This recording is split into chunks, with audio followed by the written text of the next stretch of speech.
इस संसार में ऐसा कोई मनुष्य नहीं है जिसके जीवन में दुख और पीड़ा ने कभी दस्तक न दी हो। कोई भीतर से टूट चुका है तो कोई बाहर से मुस्कुराता हुआ भी भीतर गहरे दर्द को छुपाए बैठा है। किसी के घर में रोग ने डेरा डाल लिया है तो किसी के जीवन में अभाव, भय और असफलताओं ने मन को थका दिया है। जब हर रास्ता बंद सा लगने लगता है, जब अपने भी पराये प्रतीत होने लगते हैं, तब मनुष्य की आत्मा केवल एक ही पुकार करती है, अब कोई संभालने वाला हो। दर्शक बंधुओं, यही वह क्षण होता है जब प्रभु अपने किसी रूप में जीवन में प्रवेश करते हैं और जब दुख असहनीय हो जाता है, जब शक्ति चुकने लगती है, तब संकट मोचन हनुमान जी अपने भक्त की ढाल बनकर खड़े हो जाते हैं। मंगलवार का दिन केवल एक तिथि नहीं, बल्कि वह दिव्य अवसर है जब बजरंग बली दुख से कराहते हृदय की हर पुकार सुनते हैं। शास्त्रों में कहा गया है कि मंगलवार के दिन यदि कोई मनुष्य अपने दुखों, अपनी पीड़ाओं और अपनी असहायता के साथ हनुमान जी की कथा को श्रद्धा से सुन ले, तो उसके जीवन की सबसे भारी पीड़ा भी धीरे धीरे हल्की होने लगती है। हनुमान जी उस भक्त को नहीं छोड़ते जो दुख में भी प्रभु का नाम नहीं त्यागता। वे उस टूटे हुए मनुष्य के साथ खड़े होते हैं जिसे संसार ने कमजोर समझ लिया होता है। हनुमान जी केवल पराक्रम के देवता नहीं हैं, वे उस विश्वास के प्रतीक हैं जो अंधकार में भी दीपक की तरह जलता रहता है। जिन घरों में हनुमान जी का नाम आंसुओं के साथ लिया जाता है, वहां निराशा अधिक दिन टिक नहीं पाती। रोग शांत होने लगते हैं, भय धीरे धीरे गलने लगता है और मन को यह विश्वास मिलने लगता है कि मैं अकेला नहीं हूं। दर्शक बंधुओं, आज की यह पावन कथा किसी कल्पना की उपज नहीं है। यह उन असंख्य जीवन संघर्षों की सच्चाई है जहां टूटे हुए लोग फिर से खड़े हुए, जहां असाध्य पीड़ाओं से जूझते शरीर को राहत मिली और जहां निराश मन को जीने का नया साहस प्राप्त हुआ। पर यह कृपा तभी उतरती है जब कथा को अधूरे मन से नहीं, बल्कि पूरी श्रद्धा और धैर्य के साथ सुना जाता है। इसलिए इस समय अपने मन को शांत करें, अपनी पीड़ा को छुपाने का प्रयास न करें। अपने आंसू, अपना भय और अपनी थकान सब कुछ हनुमान जी के चरणों में अर्पित कर दें। जो बोझ आप वर्षों से उठाए चल रहे हैं, उन्हें आज यहीं छोड़ दीजिए, क्योंकि जब सच्चा समर्पण होता है तब बजरंग बली स्वयं अपने भक्त के जीवन की जिम्मेदारी उठा लेते हैं। अब हम जिस कथा की ओर बढ़ने जा रहे हैं, उसमें केवल शब्द नहीं है, उसमें पीड़ा से गुजरने की सच्चाई है, टूटकर संभलने की शक्ति है और अंत में हनुमान जी की करुणामयी कृपा है। परंतु दर्शक बंधुओं, एक अत्यंत आवश्यक बात जान लेना अनिवार्य है। हमारे धर्म ग्रंथों में स्पष्ट कहा गया है कि मंगलवार के दिन हनुमान जी से जुड़ी कोई भी कथा या व्रत यदि बीच में छोड़ दिया जाए तो उसका प्रभाव अधूरा रह जाता है। मंगलवार व्रत केवल बाहरी नियम नहीं है, यह मन की स्थिरता, विश्वास की गहराई और धैर्य की परीक्षा है।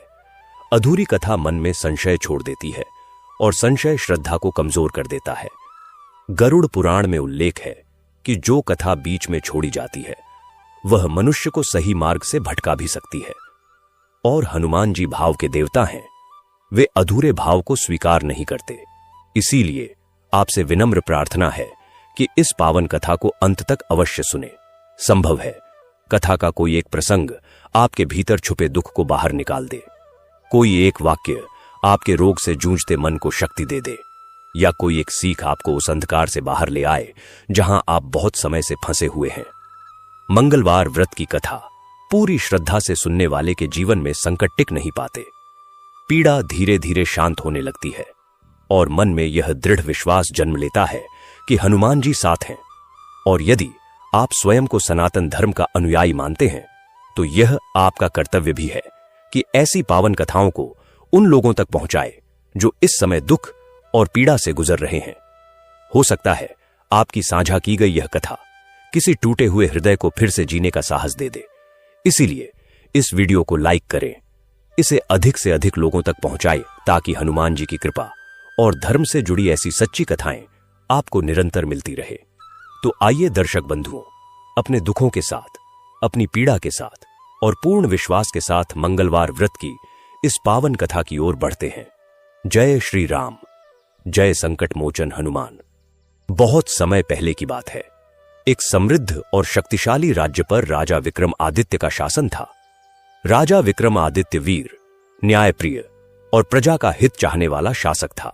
उसके दरबार में अन्याय के लिए कोई स्थान नहीं था और दुखी व्यक्ति को कभी खाली हाथ नहीं लौटाया जाता था। राजा के हृदय में सबसे बड़ा स्थान भगवान हनुमान का था। वह प्रतिदिन प्रातः ब्रह्म मुहूर्त में उठकर स्नान करता, फिर एकांत में बैठकर हनुमान जी की पूजा करता। सिंदूर, चोला, घी का दीपक और राम नाम का जाप उसके जीवन का अभिन्न हिस्सा था। वह मानता था कि उसकी शक्ति, उसका वैभव और उसका राज्य सब कुछ हनुमान जी की कृपा से ही है। राजा की पत्नी रानी सुलेखन अत्यंत रूपवती, बुद्धिमान और धर्मपरायण स्त्री थी। वह महल की शोभा ही नहीं बल्कि राजा के जीवन का संतुलन भी थी। जहां राजा कठोर निर्णय लेता, वहीं रानी सुलेखन करुणा और ममता से उसे सही मार्ग दिखाती। रानी भी हनुमान जी में अटूट विश्वास रखती थी और अपने बच्चों को सदैव विनम्रता और सेवा का पाठ पढ़ाती रहती थी। राजा और रानी के 2 पुत्र थे। दोनों राजकुमार बुद्धि, बल और ऐश्वर्य से भरपूर थे, परंतु दुर्भाग्य से उनके हृदय में घमंड ने घर कर लिया था। उन्हें अपने राजपद, अपनी शक्ति और अपने वैभव पर अत्यधिक अभिमान था। वे अपने आप को सबसे श्रेष्ठ समझते और दूसरों को तुच्छ मानते। दरबार के सेवक हों या साधारण प्रजा, वे किसी से भी मधुर वाणी में बात नहीं करते। उनके शब्दों में कटुता और व्यवहार में अहंकार साफ झलकता था। राजा विक्रमादित्य यह सब देखता था और उसका हृदय पीड़ा से भर उठता था। वह कई बार अपने पुत्रों को समझाने का प्रयास करता, उन्हें बताता कि घमंड मनुष्य को भीतर से खोखला कर देता है और विनम्रता ही सच्ची शक्ति है। वह हनुमान जी के उदाहरण देता, जो अपार बल के स्वामी होकर भी राम के दास कहलाने में गर्व महसूस करते थे। परंतु राजकुमारों पर इन बातों का कोई प्रभाव नहीं पड़ता। वे मन ही मन सोचते कि पिता पुरानी सोच के हैं और यह संसार शक्ति से चलता है, भक्ति से नहीं। समय बीतता गया। एक दिन राज्य पर भयंकर संकट आ पड़ा।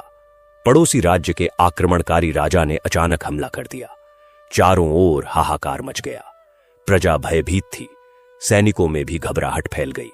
राजा विक्रमादित्य ने स्वयं सेना का नेतृत्व करने का निर्णय लिया। युद्ध अत्यंत भयानक था। शत्रु की सेना संख्या में अधिक थी और छल कपट में निपुण थी।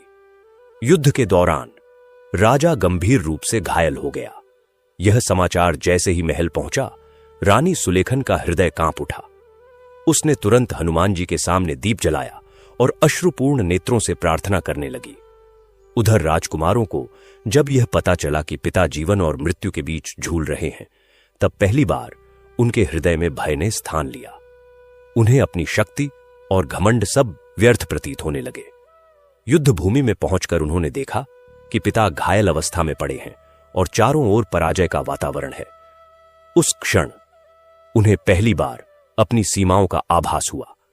राजा विक्रमादित्य ने कमजोर स्वर में अपने पुत्रों को पास बुलाया।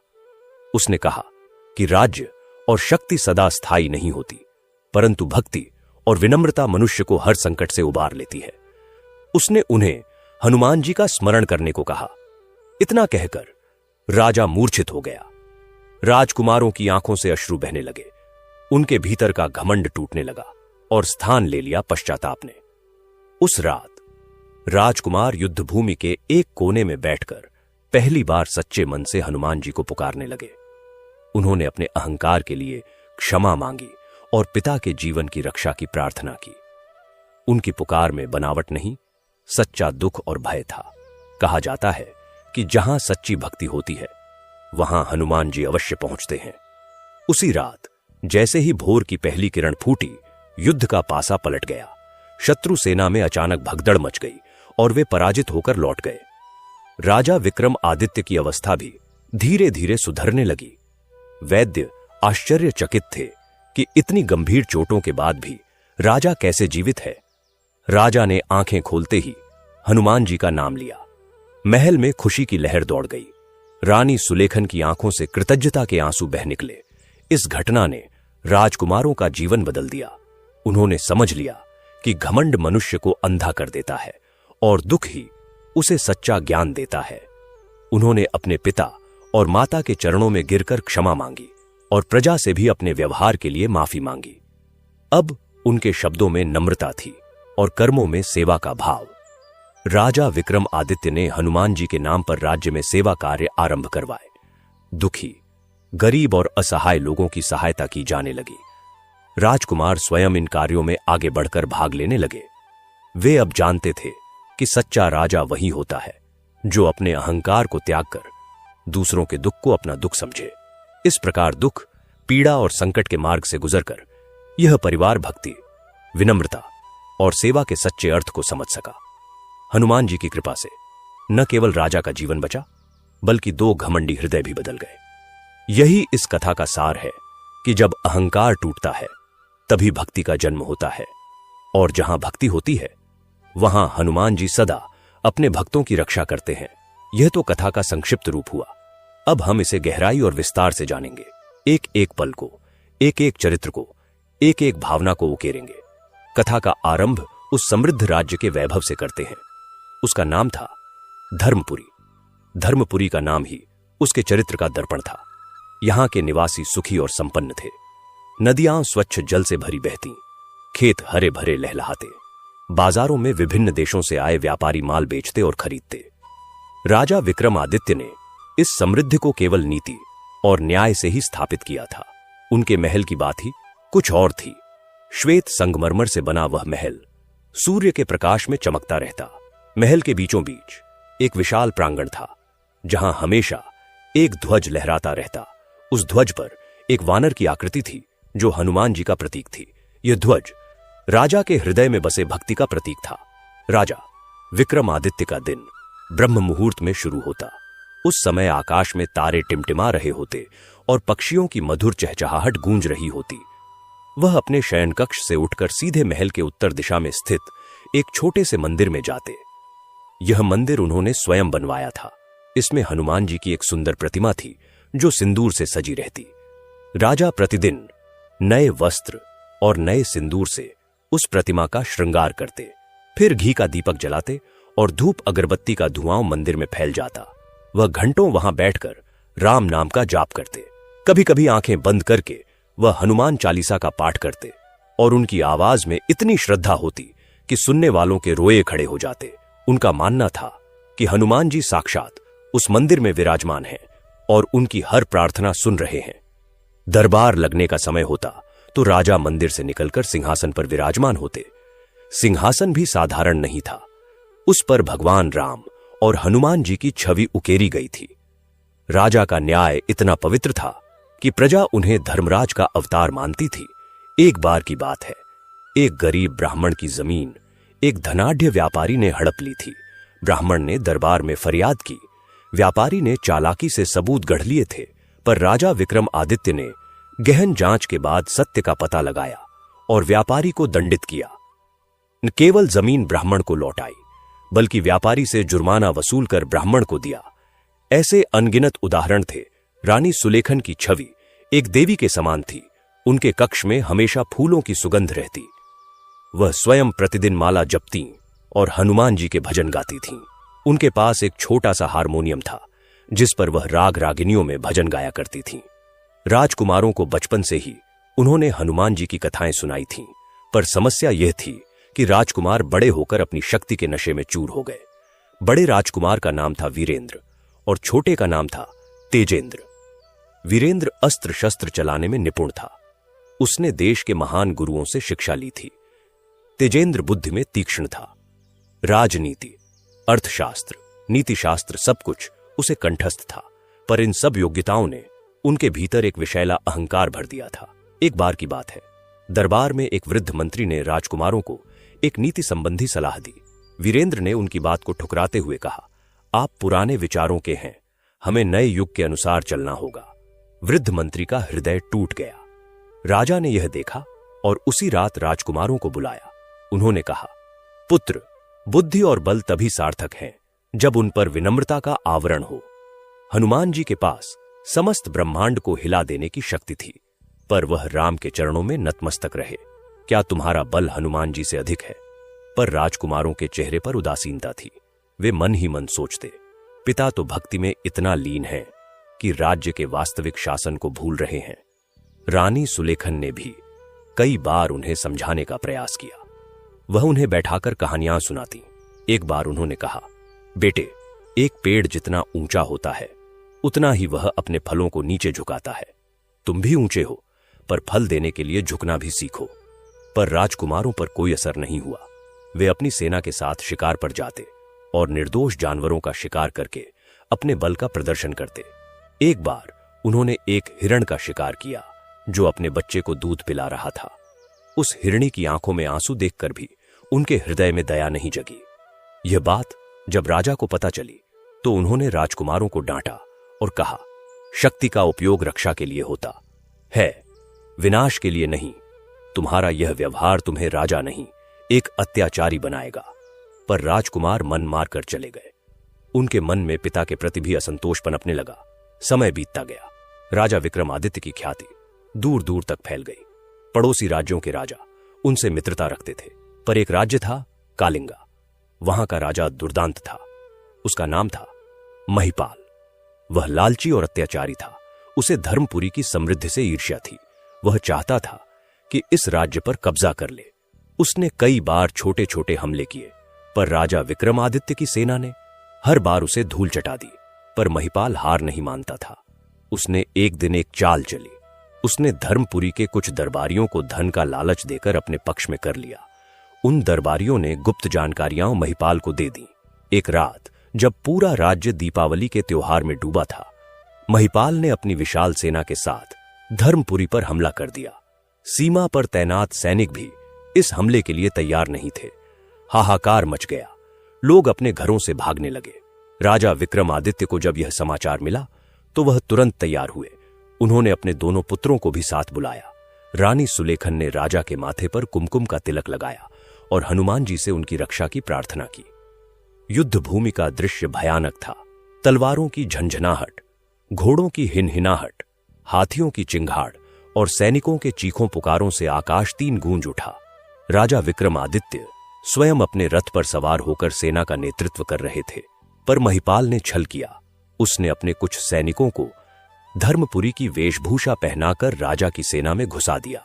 उन विश्वासघातियों ने पीछे से हमला किया। राजा की सेना अचानक दो मोर्चों पर लड़ने को मजबूर हो गई। इसी अफरा तफरी में एक तीर आकर राजा के सीने में लगा। वह घायल होकर रथ से गिर पड़े। यह देखकर उनकी सेना में भगदड़ मच गई।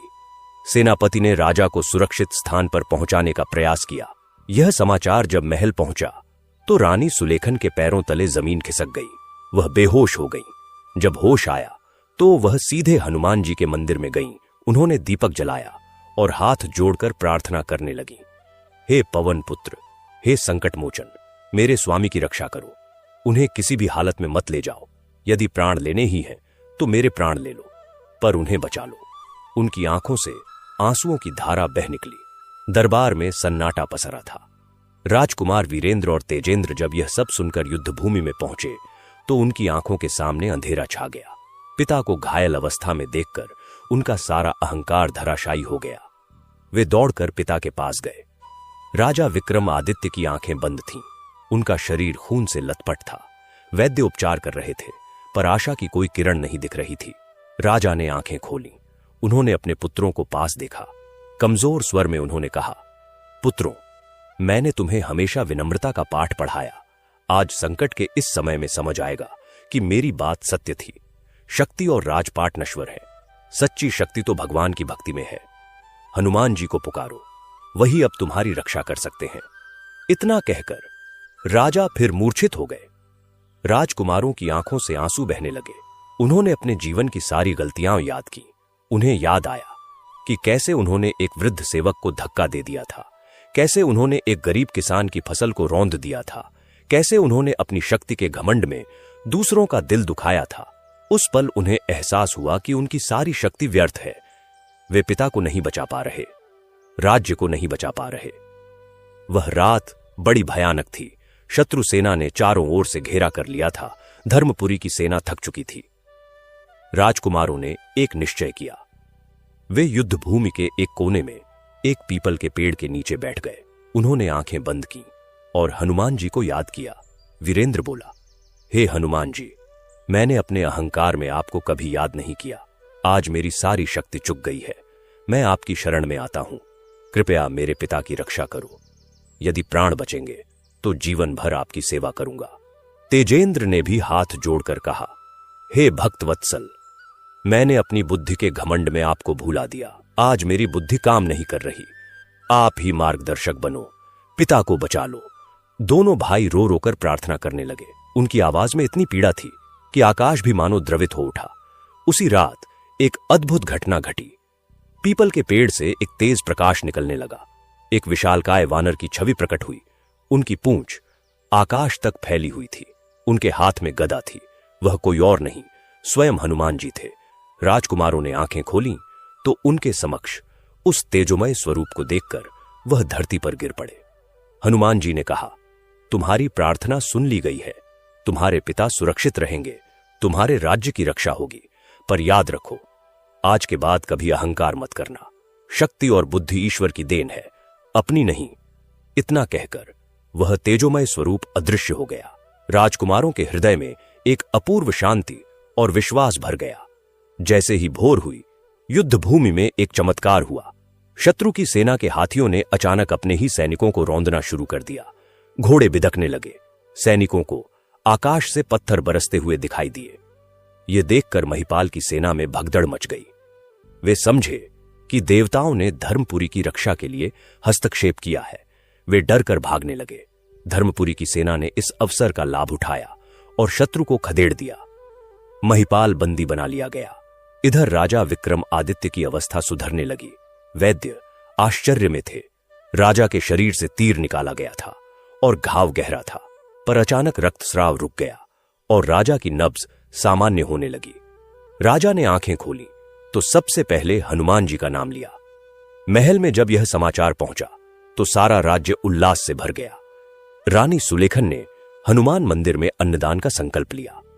राजकुमार जब पिता के पास पहुंचे तो उनके चेहरे पर वह अहंकार नहीं था, उनकी आंखों में नम्रता थी। उन्होंने पिता के चरण छुए और क्षमा मांगी। राजा ने आंसू भरी आंखों से उन्हें गले लगा लिया। उसके बाद का दृश्य मनोहर था। राजकुमारों ने स्वयं दरबार में आकर सभी से क्षमा मांगी। उन्होंने उस वृद्ध मंत्री के चरण छुए जिन्हें उन्होंने अपमानित किया था। उन्होंने उस गरीब किसान को बुलवाया और उसकी फसल का मुआवजा दिया। धीरे धीरे उनका स्वभाव पूरी तरह बदल गया। अब वे प्रजा के बीच जाते, उनकी समस्याएं सुनते और उनका निवारण करते। राजा विक्रमादित्य ने हनुमान जी के नाम पर एक बड़ा अन्न क्षेत्र शुरू किया। रोज हजारों गरीबों को भोजन दिया जाता। राजकुमार स्वयं वहां जाकर सेवा करते। एक बार की बात है, राज्य में अकाल पड़ा, बारिश नहीं हुई, लोग परेशान थे। राजकुमार वीरेंद्र ने हनुमान जी की विशेष पूजा का आयोजन किया।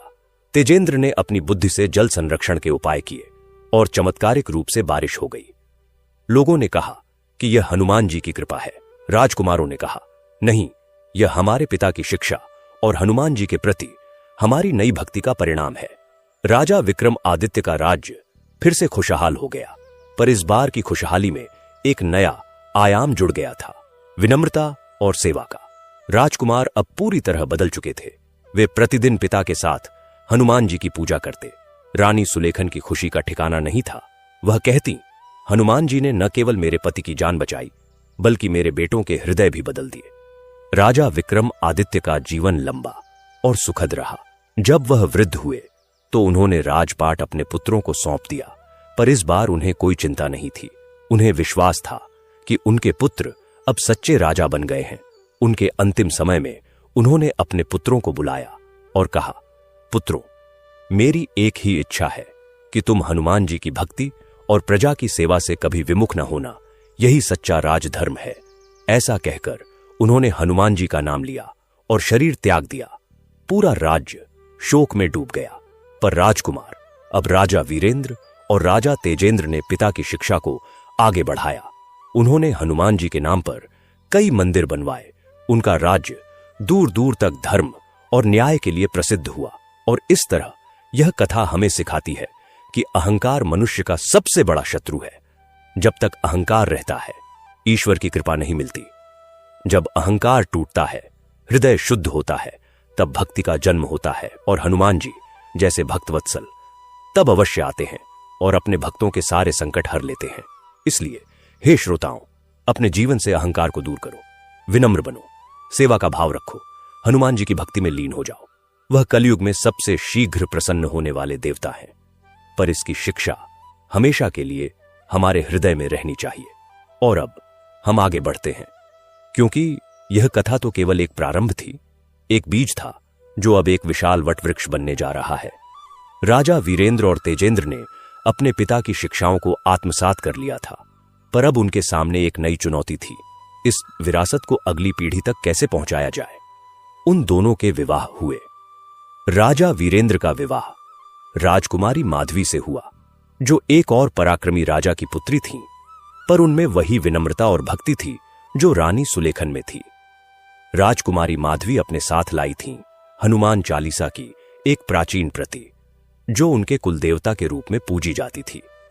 विवाह के बाद जब वह धर्मपुरी आईं, तो उन्होंने महल के उसी हनुमान मंदिर में प्रवेश किया और वहां घंटों बैठकर प्रार्थना की।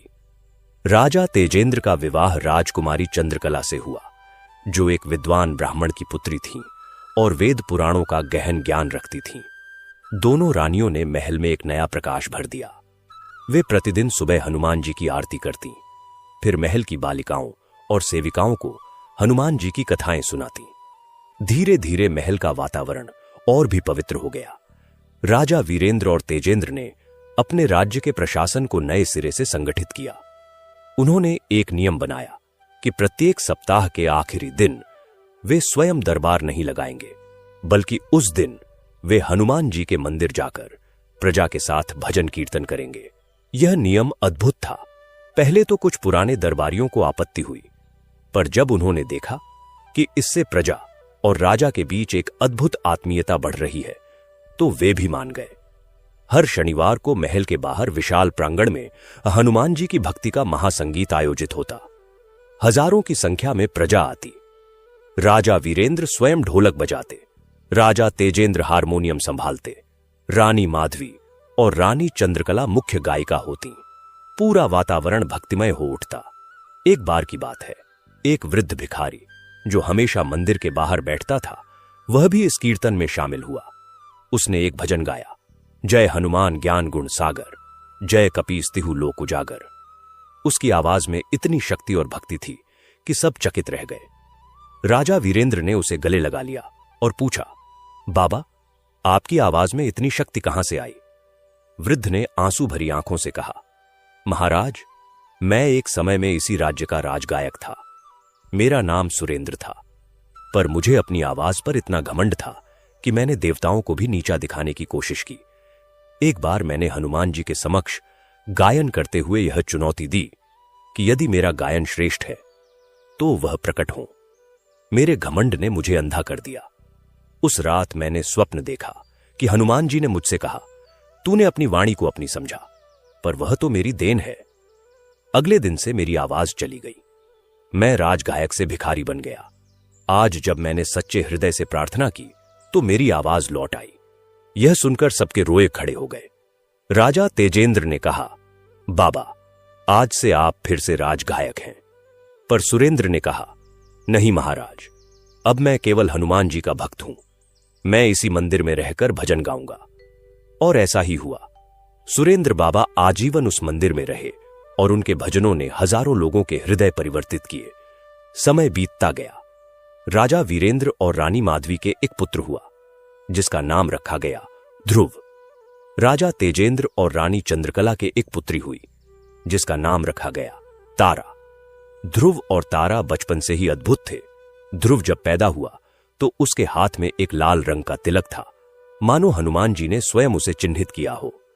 तारा के जन्म के समय महल के हनुमान मंदिर में घंटियां स्वतः बज उठीं। दोनों बच्चों का पालन पोषण एक अनूठे वातावरण में हुआ।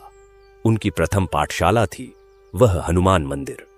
रानी सुलेखन, जो अब राजमाता थीं, वह स्वयं उन्हें हनुमान जी की कथाएं सुनाती। वह बताती कि कैसे हनुमान जी ने बचपन में सूर्य को फल समझकर निगल लिया था, कैसे उन्होंने लंका दहन किया था, कैसे उन्होंने अहिरावण का वध किया था। ध्रुव और तारा बड़े हो रहे थे। ध्रुव में उसके पिता वीरेंद्र की वीरता और दादा विक्रमादित्य की न्यायप्रियता थी। तारा में उसकी माता चंद्रकला का ज्ञान और दादी सुलेखन की करुणा थी। पर एक बात और थी, दोनों में बचपन से ही एक गहरी आध्यात्मिकता थी। जब ध्रुव 5 वर्ष का हुआ तो एक दिन उसने राजमाता सुलेखन से पूछा, दादी मां, हनुमान जी कहां रहते हैं? राजमाता ने कहा, प्यारे बेटे, हनुमान जी तो हर जगह हैं, पर विशेष रूप से वह उनके भक्तों के हृदय में निवास करते हैं। ध्रुव ने कहा, पर दादी मां, मैंने सुना है कि वह पहाड़ों पर भी रहते हैं, क्या हम उन्हें देखने जा सकते हैं? यह सुनकर राजमाता सुलेखन के हृदय में एक विचार आया।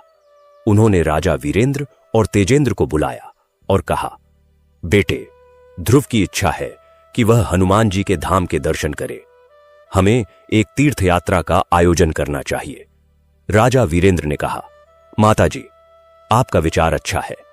हम सब हनुमान जी के प्रसिद्ध धामों की यात्रा करेंगे। और इस प्रकार एक विशाल तीर्थ यात्रा का आयोजन हुआ। पूरे राज्य से हजारों भक्त इस यात्रा में शामिल हुए।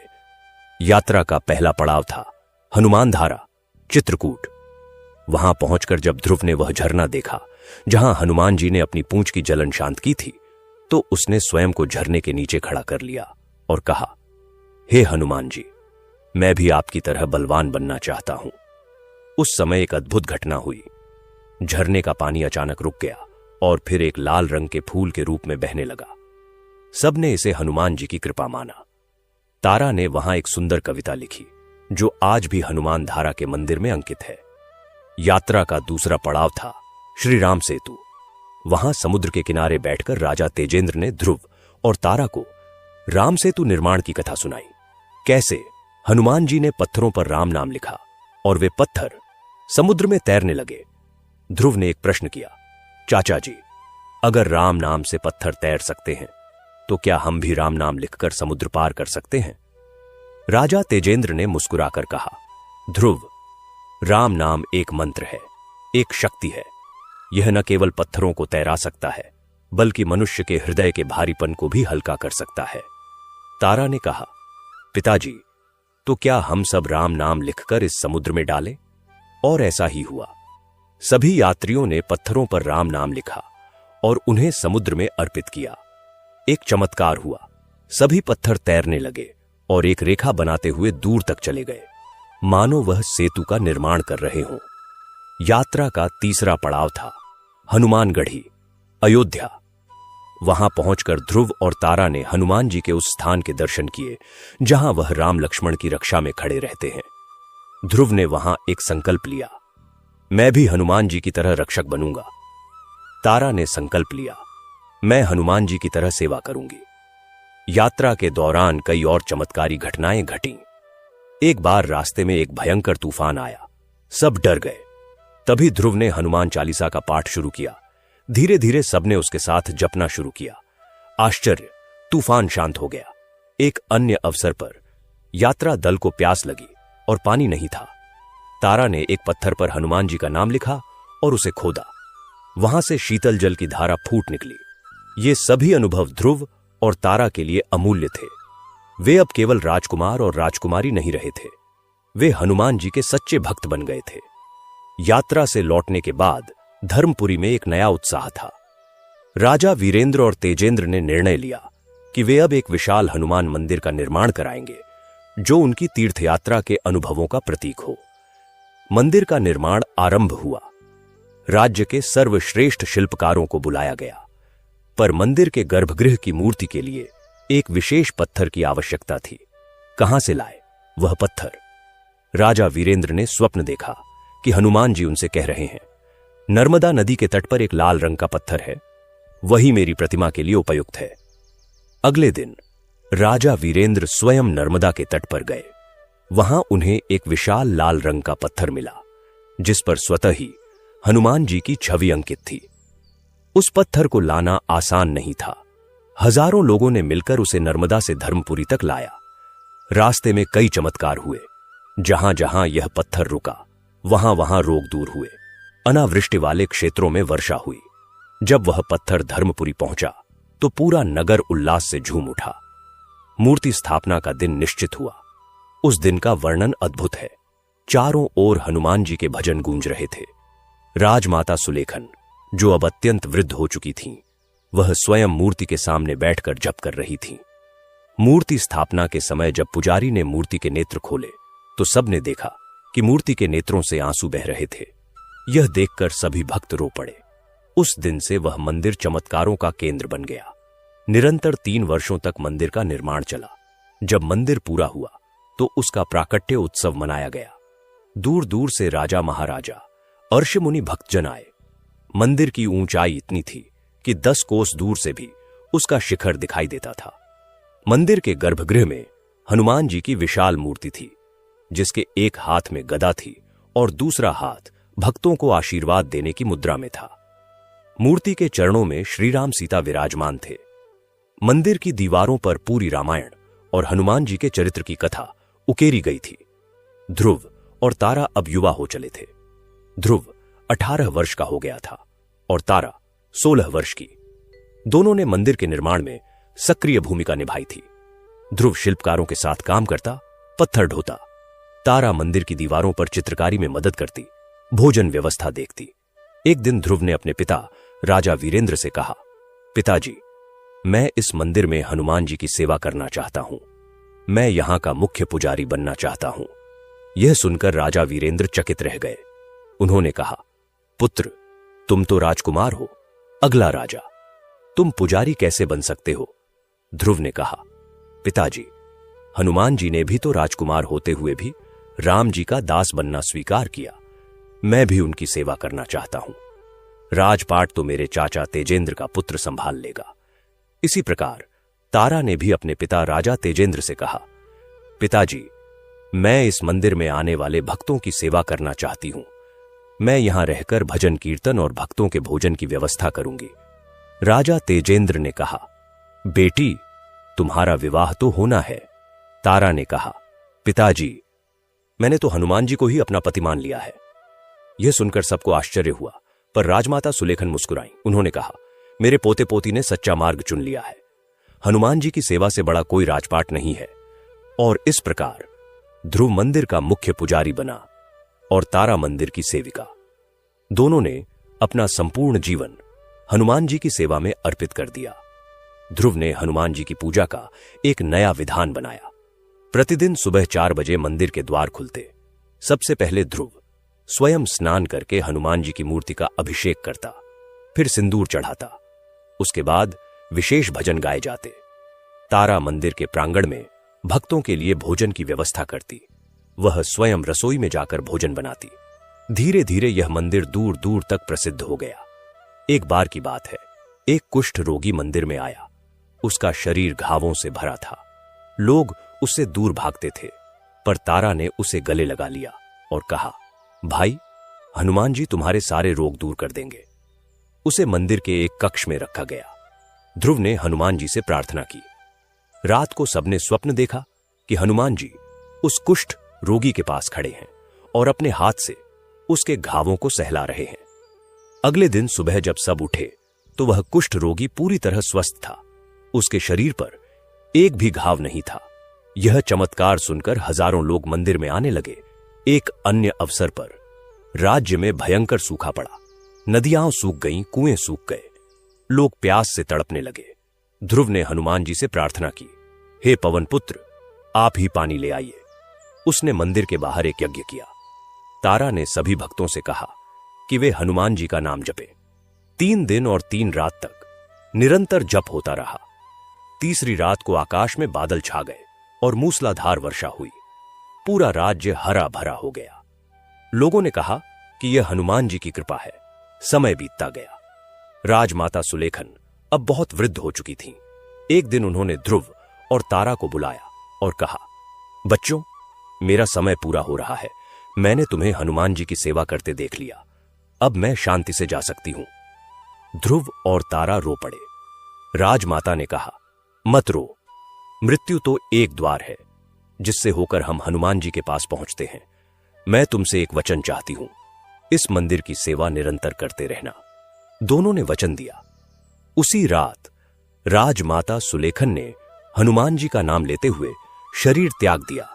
पूरा राज्य शोक में डूब गया, पर उनकी अंतिम इच्छा थी कि उनकी चिता की राख मंदिर के प्रांगण में बिखेर दी जाए, ताकि वह हमेशा हनुमान जी के धाम में रह सके। राजा वीरेंद्र और तेजेंद्र ने भी अब राजकाज से विरक्त होकर मंदिर की सेवा में लगने का निर्णय लिया। उन्होंने अपना उत्तराधिकार अपने अन्य पुत्रों को सौंप दिया और स्वयं मंदिर में रहकर भक्ति करने लगे। ध्रुव और तारा अब मंदिर के मुख्य आचार्य बन गए थे। उन्होंने हनुमान जी की भक्ति का एक नया संप्रदाय शुरू किया, जिसमें सेवा, भक्ति और ज्ञान का समन्वय था। इस संप्रदाय में सभी जाति धर्म के लोग शामिल हो सकते थे। एक बार एक मुस्लिम सूफी संत मंदिर में आए। उनका नाम था सैयद बाबा।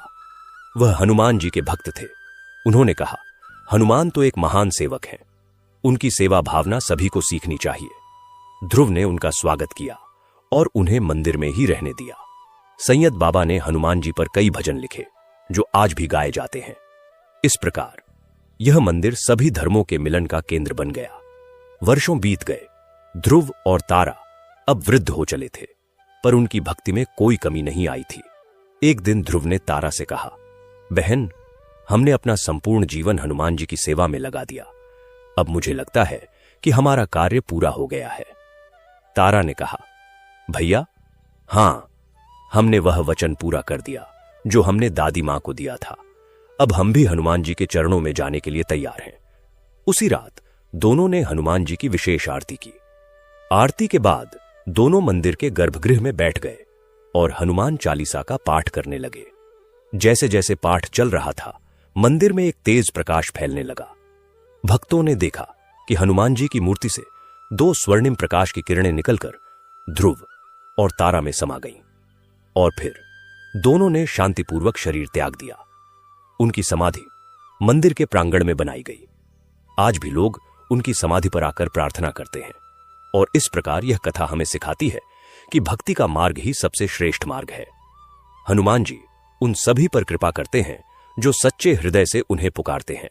यह कथा यहीं समाप्त नहीं होती, क्योंकि भक्ति की धारा कभी समाप्त नहीं होती। आज भी धर्मपुरी में वह मंदिर खड़ा है और हजारों भक्त वहां आकर हनुमान जी के दर्शन करते हैं। ध्रुव और तारा की 7वीं पीढ़ी अभी भी उस मंदिर की सेवा कर रही है और हनुमान जी की कृपा सदैव बनी हुई है। तो हे श्रोताओं, इस कथा से प्रेरणा लेकर हनुमान जी की भक्ति में लीन हो जाओ, उनका नाम जपो, उनकी कथा सुनो। आज भी धर्मपुरी में वह मंदिर खड़ा है और हजारों भक्त वहां आकर हनुमान जी के दर्शन करते हैं। ध्रुव और तारा की 7वीं पीढ़ी अभी भी उस मंदिर की सेवा कर रही है। पर कथा यहीं नहीं रुकती।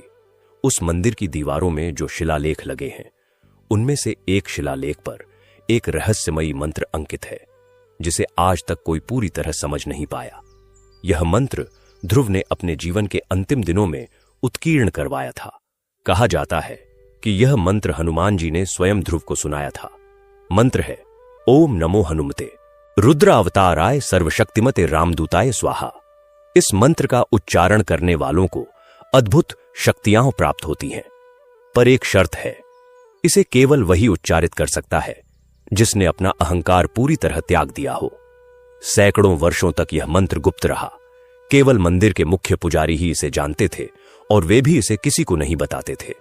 समय बदला। धर्मपुरी अब एक आधुनिक नगर बन चुका था। राजशाही समाप्त हो चुकी थी, पर मंदिर की महिमा वैसी ही थी। मंदिर के वर्तमान पुजारी थे स्वामी अनंत शरण। वह ध्रुव के वंशज थे और उनके पास वह पारिवारिक ग्रंथ था जिसमें इस मंत्र की पूरी विधि लिखी हुई थी। स्वामी अनंत शरण एक सिद्ध योगी थे। उन्होंने इस मंत्र की साधना की थी और उनमें अद्भुत शक्तियां थीं, पर वह सदैव गुप्त रहते थे। उनके शिष्य थे विवेक, जो एक युवा सन्यासी था। विवेक को स्वामी जी ने गोद लिया था क्योंकि वह एक अनाथ था। एक दिन की बात है, मंदिर में एक नया भक्त आया। उसका नाम था अर्जुन। वह एक सफल उद्योगपति था, पर उसका जीवन खोखला हो चुका था। धन दौलत यश वैभव सब कुछ था, पर उसके हृदय में एक गहरी खालीपन थी। वह अवसाद से ग्रस्त था। उसने कई मनोचिकित्सकों से इलाज कराया, पर कोई लाभ नहीं हुआ। एक मित्र ने उसे धर्मपुरी के हनुमान मंदिर में आने की सलाह दी। अर्जुन पहली बार मंदिर में आया तो उसने स्वामी अनंत शरण के दर्शन किए। स्वामी जी की आंखों में एक अलौकिक प्रकाश था। अर्जुन ने उनके चरण छुए और अपनी व्यथा कही। स्वामी जी ने कहा, बेटा, तुम्हारी बीमारी तुम्हारे अहंकार की है। तुम्हें लगता है कि तुमने सब कुछ पा लिया है, पर तुमने कुछ भी नहीं पाया है। सच्चा धन तो भक्ति है। अर्जुन ने पूछा, स्वामी जी, मैं भक्ति कैसे प्राप्त करूं? स्वामी जी ने कहा, पहले तुम इस मंदिर में रहो, सेवा करो, हनुमान जी का नाम जपो, फिर देखो। अर्जुन ने ऐसा ही किया। वह मंदिर में रहने लगा। प्रतिदिन सुबह 4 बजे उठता, मंदिर की सफाई करता, फूल चढ़ाता, भजन गाता। शुरू में तो उसका मन भटकता रहता, पर धीरे धीरे उसे शांति मिलने लगी। एक दिन मंदिर में एक विशेष अनुष्ठान था, हनुमान जयंती। उस दिन मंदिर में भक्तों की भीड़ उमड़ पड़ी। स्वामी अनंत शरण ने विशेष पूजा की। रात को कीर्तन हुआ। कीर्तन के दौरान अर्जुन ने एक अद्भुत अनुभव किया। उसे लगा कि हनुमान जी की मूर्ति सजीव हो गई है और उसकी ओर देखकर मुस्कुरा रही है। उसकी आंखों से आंसू बह निकले। उस रात के बाद अर्जुन का जीवन बदल गया। उसने अपने सारे व्यवसाय दान कर दिए और संन्यास ले लिया। अब वह स्वामी अर्जुनानंद के नाम से जाने जाने लगे। स्वामी अनंत शरण ने देखा कि अर्जुन में सच्ची भक्ति जाग गई है। एक दिन उन्होंने अर्जुन को अपने पास बुलाया और कहा, पुत्र, अब तुम इस मंदिर के योग्य हो गए हो। मैं तुम्हें एक गुप्त मंत्र देता हूं। इस मंत्र का साधारण मनुष्य उपयोग नहीं कर सकता, क्योंकि इसके लिए निरहंकारी हृदय चाहिए। तुम में वह गुण आ गया है। और उन्होंने उस मंत्र की दीक्षा अर्जुन को दी। मंत्र साधना के नियम बताए। अर्जुन ने प्रतिदिन मंत्र का जप शुरू किया।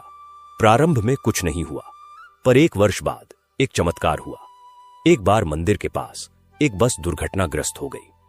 कई लोग घायल हो गए। अर्जुन वहां पहुंचा। उसने देखा कि एक बच्चा गंभीर रूप से घायल है और उसका रक्तस्राव रुक नहीं रहा है। अर्जुन ने तत्काल उस मंत्र का जप शुरू किया और अपना हाथ बच्चे के सिर पर रख दिया। आश्चर्य!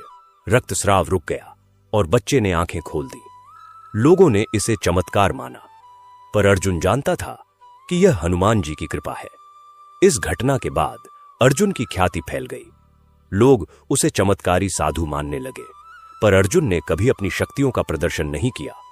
वह सदैव कहता, यह सब हनुमान जी की कृपा है, मेरी कोई शक्ति नहीं। समय बीता। स्वामी अनंत शरण वृद्ध हो चले थे। एक दिन उन्होंने अर्जुन को बुलाकर कहा, पुत्र, अब मेरा समय पूरा हो रहा है। मैं तुम्हें इस मंदिर का अगला मुख्य पुजारी बनाता हूं। इस मंत्र और इस मंदिर की रक्षा करना। अर्जुन ने आंसू भरी आंखों से कहा, गुरुदेव, मैं इस योग्य नहीं हूं। स्वामी अनंत शरण ने कहा, तुम योग्य हो, और एक बात याद रखना, इस मंत्र का उपयोग केवल दूसरों की भलाई के लिए करना, कभी अपने लिए नहीं। कुछ दिनों बाद स्वामी अनंत शरण ने समाधि ले ली। अब अर्जुन मंदिर के मुख्य पुजारी थे। उन्होंने मंदिर का विस्तार किया, एक बड़ा अस्पताल बनवाया, एक विद्यालय खोला, एक अनाथालय स्थापित किया। मंदिर अब केवल पूजा अर्चना का स्थान नहीं रहा, बल्कि सेवा का एक विशाल केंद्र बन गया। एक दिन एक विदेशी पर्यटक मंदिर में आया। उसका नाम था जॉन। वह एक वैज्ञानिक था। उसने मंदिर के चमत्कारों के बारे में सुना था और वह इसे ढोंग समझता था। वह अर्जुन से मिला और कहा, स्वामी जी, मैंने सुना है कि आप चमत्कार करते हैं। क्या आप मेरे सामने कोई चमत्कार दिखा सकते हैं? अर्जुन मुस्कुराए और कहा, भाई, मैं कोई चमत्कार नहीं दिखाता। हनुमान जी की कृपा से कुछ घटनाएं घटती हैं, पर वह प्रदर्शन के लिए नहीं होती। जॉन ने कहा, तो फिर लोग झूठ बोलते हैं? अर्जुन ने कहा, नहीं, लोग सच बोलते हैं, पर तुम्हें विश्वास करने के लिए प्रमाण चाहिए। क्या प्रकृति के नियमों को समझने के लिए तुम्हें हर बार प्रमाण चाहिए? क्या तुम हवा को देख सकते हो, पर तुम्हें पता है कि वह है? ऐसे ही भगवान है। जॉन संतुष्ट नहीं हुआ। वह मंदिर में ही रुक गया। वह प्रतिदिन अर्जुन को देखता। उसने देखा कि अर्जुन प्रतिदिन 20 घंटे काम करते हैं, बिना थके, बिना रुके। वह रोगियों की सेवा करते हैं, भक्तों को आशीर्वाद देते हैं, मंदिर का प्रबंधन देखते हैं। जॉन ने एक दिन पूछा, स्वामी जी, आप में इतनी ऊर्जा कहां से आती है?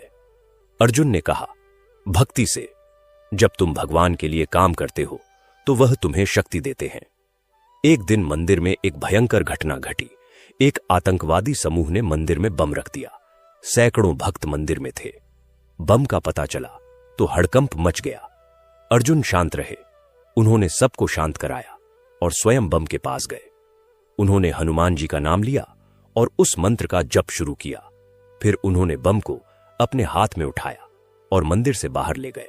बम फटना था, पर नहीं फटा। जब बम निरोधक दल ने उसे जांचा तो पाया कि बम का तंत्र अचानक निष्क्रिय हो गया था। यह देखकर जॉन का हृदय परिवर्तित हो गया। उसने अर्जुन के चरण पकड़ लिए और कहा, स्वामी जी, मुझे क्षमा करें, मैं मूर्ख था। अब मैं समझ गया कि ईश्वर है। जॉन ने हिंदू धर्म स्वीकार कर लिया और उसका नाम हुआ जनार्दन। वह भी मंदिर में ही रहने लगा और सेवा करने लगा। अर्जुन अब वृद्ध हो चले थे। उन्होंने जनार्दन को अपना शिष्य बनाया और उसे मंत्र की दीक्षा दी। पर इस बार एक नई चुनौती आई, एक नई पीढ़ी आई जो भक्ति और आध्यात्मिकता से दूर थी। युवा वर्ग मंदिरों में कम आने लगा। अर्जुन चिंतित थे।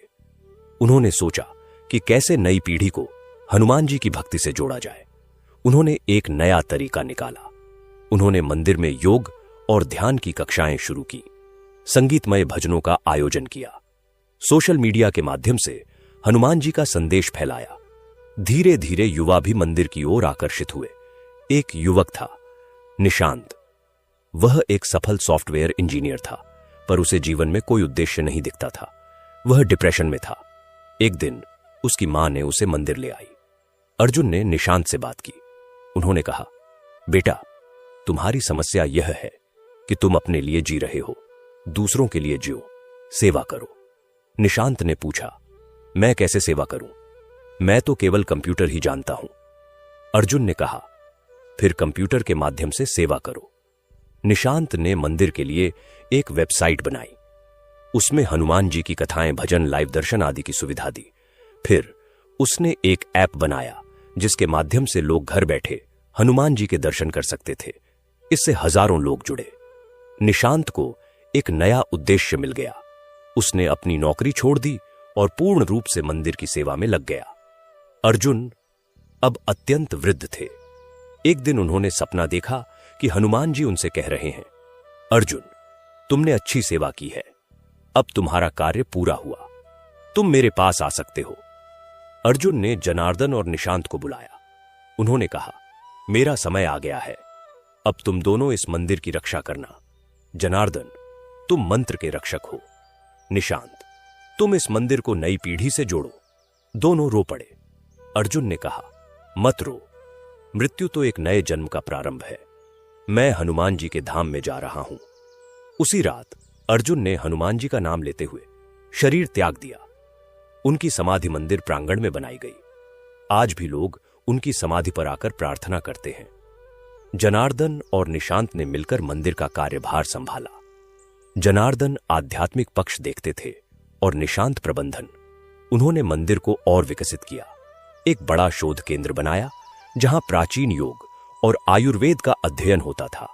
एक संग्रहालय बनाया जहां हनुमान जी से संबंधित प्राचीन ग्रंथ और कलाकृतियां रखी गईं। समय बीतता गया। अब निशांत भी वृद्ध हो चला था। उसका पुत्र आर्यन, जो अमेरिका में पड़ा था, वह भारत लौट आया। आर्यन को बचपन से ही मंदिर से लगाव था। उसने अपना जीवन मंदिर की सेवा में लगाने का निर्णय लिया। निशांत ने आर्यन को मंदिर की परंपराओं से अवगत कराया। आर्यन ने एक नया प्रयोग किया। उसने मंदिर में विज्ञान और आध्यात्मिकता का समन्वय किया। उसने एक प्रयोगशाला बनाई जहां ध्यान और मंत्रों के मनोवैज्ञानिक प्रभावों का अध्ययन किया जाता था। इससे दुनिया भर के वैज्ञानिक आकर्षित हुए। एक बार एक अंतर्राष्ट्रीय वैज्ञानिक सम्मेलन मंदिर परिसर में आयोजित हुआ। दुनिया भर के वैज्ञानिकों ने हनुमान मंत्र के प्रभावों पर शोध पत्र प्रस्तुत किए।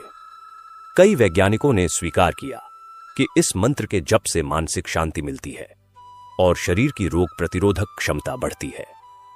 इस प्रकार यह मंदिर अब केवल एक धार्मिक स्थल नहीं रहा, बल्कि एक वैज्ञानिक और सांस्कृतिक केंद्र बन गया। और इस प्रकार कथा आगे आगे बढ़ती है। पीढ़ी दर पीढ़ी यह मंदिर हनुमान जी की भक्ति का प्रकाश फैलाता रहता है। हर युग में नई चुनौतियां आती हैं, पर हनुमान जी के भक्त उनका सामना करते हैं। कभी प्राकृतिक आपदाएं आती हैं, कभी सामाजिक संकट आते हैं, कभी आध्यात्मिक संकट आते हैं, पर हनुमान जी की कृपा से सब हल हो जाता है। और इसलिए हे श्रोताओं, यह कथा कभी समाप्त नहीं होती। जब तक सूरज चांद रहेगा, जब तक नदियां बहेंगी, जब तक मनुष्य की श्रद्धा रहेगी, तब तक हनुमान जी की कथा चलती रहेगी।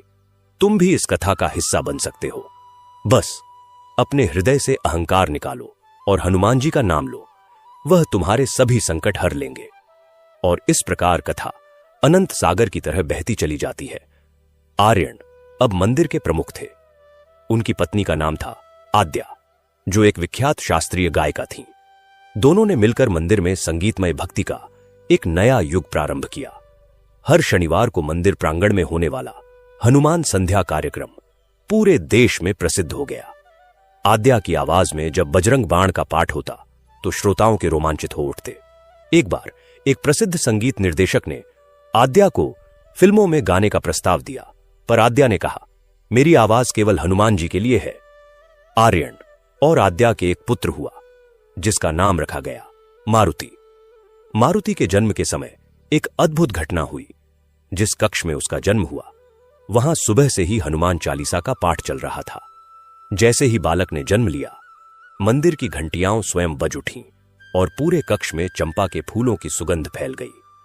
सब जान गए कि यह बालक साधारण नहीं है। मारुति बचपन से ही अलौकिक प्रतिभा का धनी था। 3 वर्ष की आयु में ही उसे हनुमान चालीसा कंठस्थ थी। 5 वर्ष की आयु में वह संस्कृत के श्लोकों की व्याख्या करने लगा। 7 वर्ष की आयु में उसने योग में इतनी निपुणता प्राप्त कर ली कि वह घंटों समाधि में बैठ सकता था। आर्यन और आद्या समझ गए कि मारुति को साधारण शिक्षा की आवश्यकता नहीं है। उन्होंने उसे देश के महान संतों और विद्वानों के सानिध्य में रखा। मारुति ने वेद, उपनिषद, रामायण, महाभारत का गहन अध्ययन किया। 16 वर्ष की आयु तक वह एक पूर्ण विद्वान बन चुका था, पर उसकी सबसे बड़ी विशेषता थी उसकी विनम्रता। वह कभी अपने ज्ञान पर घमंड नहीं करता था। वह कहता था, यह सब हनुमान जी की कृपा है, मैं तो केवल एक छोटा सा माध्यम हूं। एक दिन मंदिर में एक विदेशी विद्वान आया। वह संस्कृत का प्रोफेसर था और हनुमान जी पर शोध कर रहा था। उसने मारुति से कई कठिन प्रश्न पूछे। मारुति ने सभी के सरल और गहन उत्तर दिए। प्रोफेसर हैरान रह गया। उसने कहा, मैंने 50 वर्ष संस्कृत पढ़ाई है, पर आज एक 16 वर्ष के बालक ने मुझे जो ज्ञान दिया है वह मुझे कहीं नहीं मिला। मारुति ने विनम्रतापूर्वक कहा, सर, ज्ञान की कोई आयु नहीं होती और सच्चा ज्ञान तो भक्ति से आता है। प्रोफेसर ने हिंदू धर्म स्वीकार कर लिया और मंदिर में ही रहकर सेवा करने लगा। मारुति 18 वर्ष का हुआ तो उसने एक महत्वपूर्ण निर्णय लिया।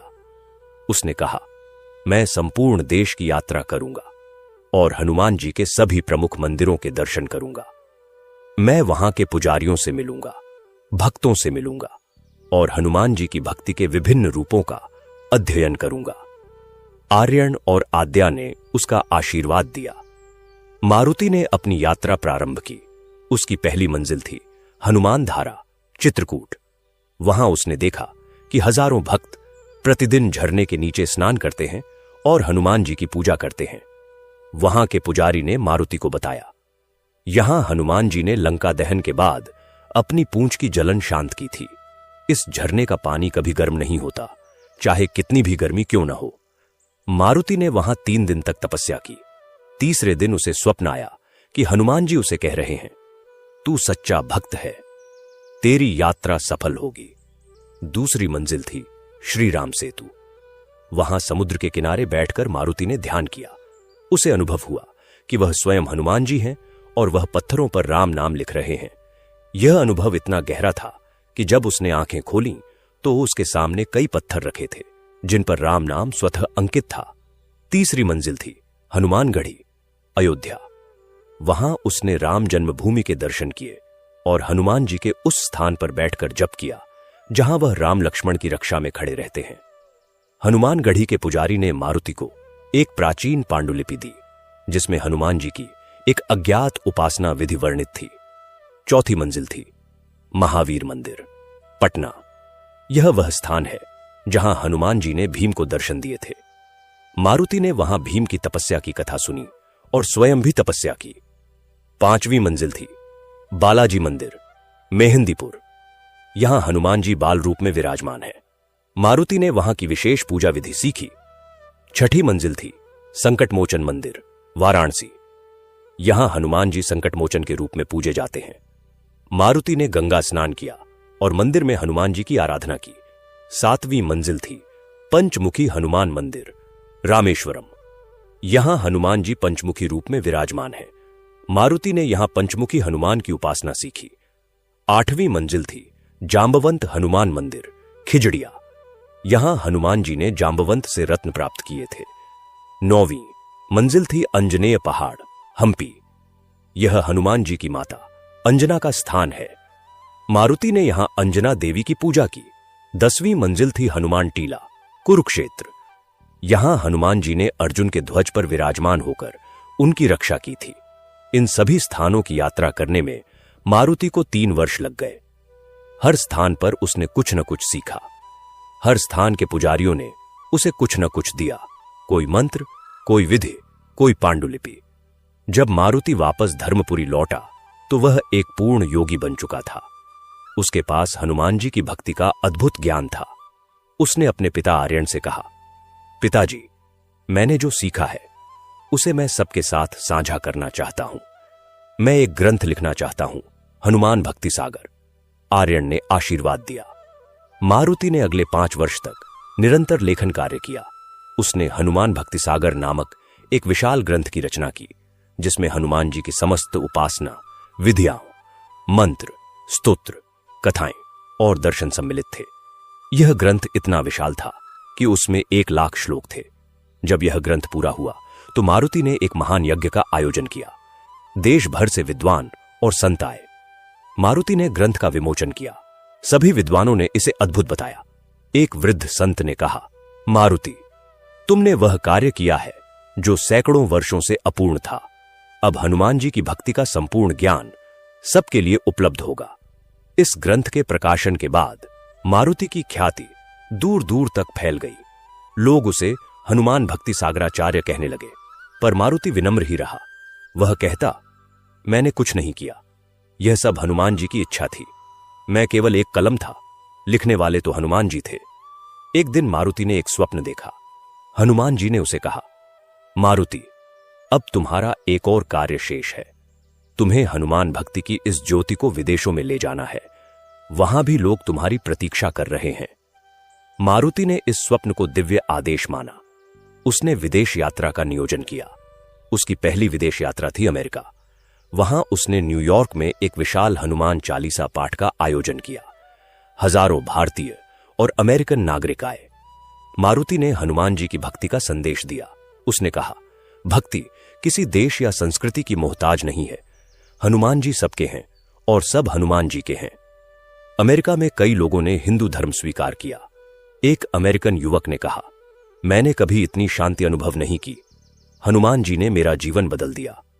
दूसरी यात्रा थी इंग्लैंड की। वहां लंदन में मारुति ने हनुमान जी पर व्याख्यान दिए। ब्रिटिश संग्रहालय ने उसे हनुमान जी से संबंधित प्राचीन पांडुलिपियां दिखाईं। मारुति ने उनका अध्ययन किया और कई नई जानकारियां प्राप्त की। तीसरी यात्रा थी मॉरिशस की। वहां तो हनुमान जी की भक्ति बहुत प्रचलित है। मारुति ने वहां के मंदिरों में पूजा की और भक्तों से मिला। चौथी यात्रा थी फिजी की। वहां भी भारतीय मूल के लोग हनुमान जी की भक्ति करते हैं। मारुति ने उन्हें हनुमान भक्ति सागर की प्रति भेंट की। 5वीं यात्रा थी इंडोनेशिया की। वहां रामायण की बहुत प्रसिद्धि है। मारुति ने वहां के हनुमान मंदिरों के दर्शन किए। इस प्रकार मारुति ने 50 से अधिक देशों की यात्रा की और हर जगह हनुमान जी की भक्ति का प्रचार किया। उसने देखा कि विदेशों में भी हनुमान जी के प्रति गहरी श्रद्धा है। यात्राओं से लौटकर मारुति ने धर्मपुरी में एक विश्वव्यापी हनुमान भक्ति सम्मेलन का आयोजन किया। दुनिया भर से हनुमान भक्त आए। विभिन्न देशों के भक्तों ने अपनी अपनी भाषाओं में हनुमान जी के भजन प्रस्तुत किए। यह दृश्य अद्भुत था। एक जापानी भक्त ने जापानी भाषा में हनुमान चालीसा गाए। एक रूसी भक्त ने रूसी भाषा में हनुमान स्तोत्र का पाठ किया। एक फ्रेंच भक्त ने फ्रेंच भाषा में हनुमान जी की कथा सुनाई। मारुति ने देखा कि हनुमान जी की भक्ति सभी भाषाओं, सभी संस्कृतियों, सभी देशों को एक सूत्र में बांध सकती है। सम्मेलन के अंत में मारुति ने कहा, देखो, भक्ति की कोई सीमा नहीं है। हनुमान जी सबको एक कर सकते हैं। आओ, हम सब मिलकर हनुमान जी की भक्ति को पूरी दुनिया में फैलाएं। इस सम्मेलन के बाद मारुति ने एक नई परियोजना शुरू की, विश्व हनुमान भक्ति नेटवर्क। इस नेटवर्क के माध्यम से दुनिया भर के हनुमान भक्त आपस में जुड़ सकते थे। एक वेबसाइट बनाई गई जहां हनुमान जी के बारे में सभी जानकारियां उपलब्ध थीं। एक मोबाइल ऐप बनाया गया जिसके माध्यम से लोग हनुमान चालीसा का पाठ कर सकते थे। सोशल मीडिया पर हनुमान भक्ति के समूह बने। इस प्रकार हनुमान जी की भक्ति डिजिटल युग में भी फैलती गई। मारुति अब वृद्ध हो चले थे। उन्होंने अपना उत्तराधिकार अपने शिष्य को दिया। उनका शिष्य था आनंद, जो एक युवा और उत्साही भक्त था। मारुति ने आनंद को सब कुछ सौंप दिया और स्वयं समाधि में लीन हो गए। पर कथा यही नहीं रुकती। आनंद ने मारुति के कार्य को आगे बढ़ाया। उसने हनुमान भक्ति को और भी आधुनिक तरीकों से फैलाया। उसने हनुमान जी पर एनिमेटेड फिल्में बनाई, कॉमिक बुक्स प्रकाशित की, वीडियो गेम्स डिजाइन किए। इन सब में हनुमान जी की कथाएं और संदेश थे। आज की युवा पीढ़ी इन माध्यमों के द्वारा हनुमान जी के प्रति आकर्षित हुई। एक दिन आनंद ने एक वर्चुअल रियलिटी अनुभव बनाया जिसमें लोग स्वयं को हनुमान जी के साथ महसूस कर सकते थे। इस अनुभव ने लाखों लोगों के हृदय परिवर्तित किए और इस प्रकार कथा चलती रही। पीढ़ी दर पीढ़ी हनुमान जी की भक्ति नए नए रूप लेती रही। कभी यह पारंपरिक मंदिरों में प्रकट होती, कभी आधुनिक टेक्नोलॉजी में, पर भाव वही रहता, श्रद्धा, भक्ति, सेवा। हनुमान जी की कृपा सदैव बनी रहती। वह हर युग में, हर परिस्थिति में अपने भक्तों की रक्षा करते। और यही इस कथा का सार है। भक्ति अनंत है, हनुमान जी अनंत है और उनकी कथा भी अनंत है। जब तक इस ब्रह्मांड में प्राणी है, जब तक हृदय में भक्ति है, तब तक हनुमान जी की कथा चलती रहेगी। हे श्रोताओं, आप भी इस कथा का हिस्सा बन सकते हैं। बस हनुमान जी का नाम लीजिए, उनकी भक्ति कीजिए और देखिए कैसे आपका जीवन परिवर्तित हो जाता है। आनंद ने वर्चुअल रियलिटी के माध्यम से हनुमान जी की भक्ति को एक नया आयाम दिया था। उसने एक ऐसा VR हेडसेट डिजाइन किया था जिसमें भक्त स्वयं को अयोध्या के दरबार में खड़ा पाता, हनुमान जी को राम लक्ष्मण के पीछे खड़े देखता, लंका दहन का दृश्य अपनी आंखों से देखता और समुद्र लांघते हुए हनुमान जी की शक्ति को अनुभव करता। इस तकनीक ने नई पीढ़ी को अभूतपूर्व ढंग से आकर्षित किया। यह कथा यहीं पर समाप्त होती है। तो प्रिय दर्शन बंधु, यह कथा आपको कैसी लगी कमेंट में जरूर बताएं। धन्यवाद।